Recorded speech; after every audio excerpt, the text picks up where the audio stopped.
Okay, so welcome back. Right, so the last part of this one is we're going to draw two tangents. Now, like we were saying previously, the tangents are from points outside the curve, and this one's a little bit trickier in the fact as we have to do a few arcs to get it. But regardless of the method, so no matter what, if you have a tangent to do, you need to find focal points. So just to do that, very straightforward. To get the focal, we take half the major, come up to the top of the minor, swing, and you get your two focal points. So if you have a tangent, which you will do, you need to get the focal points first. And this method is always the same. So you take half the major, come to the top of my minor, swing an arc here, and swing an arc out here. Now, you can call them then F1, F2. And F2 here. Okay, so this method now, it's kind of very important that you pay close attention to what we're going to do next. So I'm going to start off with P. So for this, what I'm going to do is I'm going to make P the center of an arc. So put the center point of your compass on P, extend that until that crosses over at F2. So you're taking an arc P to F2, alright? And you're going to swing this out over here. Now this is done lightly. I'll go a little bit heavier with mine just so you can see it on the visualizer. So there's my arc, and I'll actually just move this over a small bit here. Okay, so we have that in sight. Right, then the next thing to do is you take your major axis. So I'm going to take the overall major axis. So that's basically from A all the way over here to D. So extend that on, and it's pretty long in this case. Compass is just about long enough for it. So there's my major axis, and I'll just kind of show it as best I can. So there's major, and then from the furthest away focal point, so in that case that's F1 here, put the center on that, and I'm going to swing this off to here, and also to here down here and below. Now I don't really need this bottom one. So what I have is this one here. I don't need the bottom one because I'm getting the top one here. Now with where these cross over here, so I'll just label that as being, say, A. Where that crosses over, join that to your focal point, to F1 over here. So A is going to join over here to F1.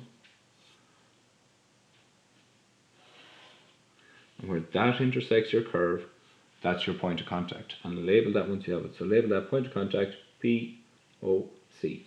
And now all I need to do is join that to P. There's the point of contact, the tangent, that's where it touches it in one place. And this is heavy and stops there. So it's actually fairly straightforward. It's not that tough really, as long as you learn off. First thing you do is go P to F2, swing an arc. Then take your major, come to your furthest away focal point, in that case it's F1 here. Swing an arc where that intersects here. Join that back to your focal point over there, and you get your point of contact. And just put in my, and join that back to P. And you do the exact same thing then for R. So like we can do the same thing over here. So that is here. I'm going to swing that off. So once you have the distance as well, you may as well swing it off here. So that's what I've done here. Just swing that one off down the bottom. And again, I'm going to go R to F2 and swing an arc. So compass is sitting on R there. I'm not going to do as big arc this time because it just needs to cut down at the bottom here. So what I'm taking there is R to F2, swing that arc. I have to make this fella a bit longer, which is a bit annoying. So let's extend that out again. This will take a bit of time. So again, this is the major axis that I'm just coming from F, so I'm copying this into here. That's where it cuts. So I can label this as being whatever B. Join that back to F1.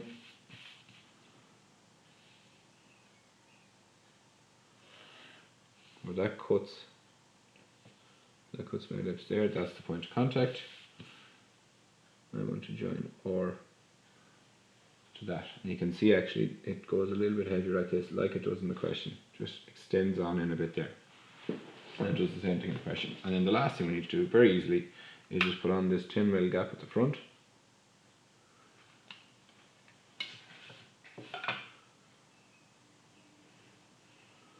Just draw a line there, and that's just shaded in a small bit, so we may as well shade that in. Now the shading isn't necessary. Most important thing here is that you're getting the concepts of it. So Few bits on this one that were a little bit tricky.